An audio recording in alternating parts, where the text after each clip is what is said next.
17 তারিখে শপথ 12টার সময় নিয়েছি। এরপরেই 2 দিন আমাদেরকে সংসদে রেখে ওনারা এমপিদেরকে ট্রেনিং দিয়েছে যে কিভাবে ব্যক্তি, পরিবার, সমাজ, রাষ্ট্রের কাজ করা লাগবে এবং আমাদের কাজ তো আইন প্রণয়ন করার জন্য সাহায্য করা, ওইগুলো শিখিয়েছে। বাকি 5টা দিন সময় পেয়েছি এখানে, আবার 26 তারিখ থেকে ফের সংসদ অধিবেশন বসবে। এই 5 দিন সময় পেয়ে আমি আবার কুষ্টিয়ায় এসেছি এই মূলত কিছু বড় বড় জায়গা দেখার জন্য। এগুলো যে আবার রিপোর্ট করা লাগবে, যে এটা তো এখন স্বাস্থ্য মন্ত্রণালয়ের আন্ডারে, শিক্ষার ওইটা দেখব। এরপরে আরও যে সমস্ত বিভাগগুলো আছে, কয়েকটা 15টা বিভাগের দায়িত্ব আমি কালকে শুনেছি, আমি 4-5টা হয়তো নিজে জানাবো।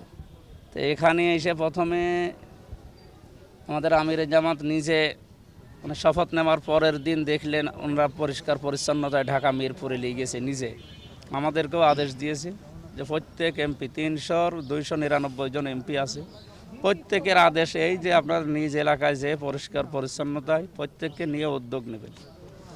তা আমরা যেহেতু ওই যে বললেন যে 250 জায়গায় 1500 হয়ে যাচ্ছে, অলরেডি খোঁজ নিয়েছি, এখানে 250 বেডের আর একটা হাসপাতাল অলরেডি কুষ্টিয়ায় বানানোর চিন্তাভাবনা আছে সামনে।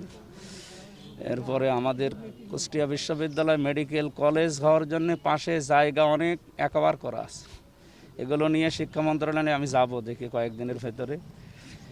তো পরিষ্কার পরিচ্ছন্নতা শুধু এই লোক দেখানোর জন্য বা সাংবাদিকদের নিয়ে না, আমরা মানুষের মানে মন পরিষ্কারের মাধ্যমে এই বাইরের পরিষ্কার করা দরকার। ইনি হাসপাতালের দায়িত্বে আর অনেকগুলো জায়গা আমাকে দেখিয়েছে, আমি আরও দেখব এইগুলো যেন সঠিকভাবে ব্যবহার করা হয়।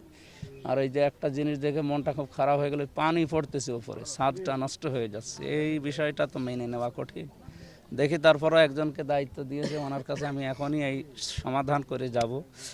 আশা করছি ওয়া তাআওয়ানু আলাল বিররি ওয়াত তাকওয়া ওয়ালা তাআওয়ানু আলাল ইসমি ওয়াল উদওয়ান, এই আয়াতটা সংসদে তেলাওয়াত করার মাধ্যমে এবং আউফু বিআহদিল্লাহ এই আয়াত তেলাওয়াতের মাধ্যমে আমাদের শপথ দিয়েছে।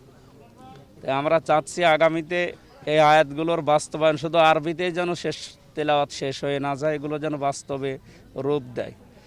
আমিরে জামাত আমাদের বিরোধী দলীয় নেতা, উনি একেবারে স্পষ্টভাবে আমাদের এমপিদের সামনে এই ট্রেনিং চলাকালীন জানিয়েছে যে আমরা ভালো কাজ এসে যেই করুক, এখানে দল বেদল আমরা না, ভালো কাজ যেই করুক সাহায্য করব এবং সহযোগিতা করব। এই জায়গায় যেন কেউ দলদারি দেখবেন না।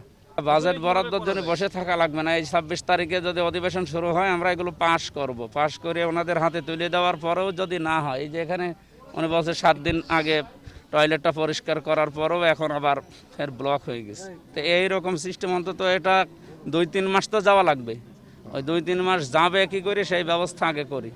এরপরে আরও কয়েকটা অসঙ্গতি, এখানে মোটর সাইকেল আর অ্যাম্বুলেন্স রাখার জায়গা এগুলো না, এরপরও শুনছি এখানে রেখেছে ওনাদের নির্ধারিত জায়গায়, আরএমও দিয়েছে এক জায়গায়।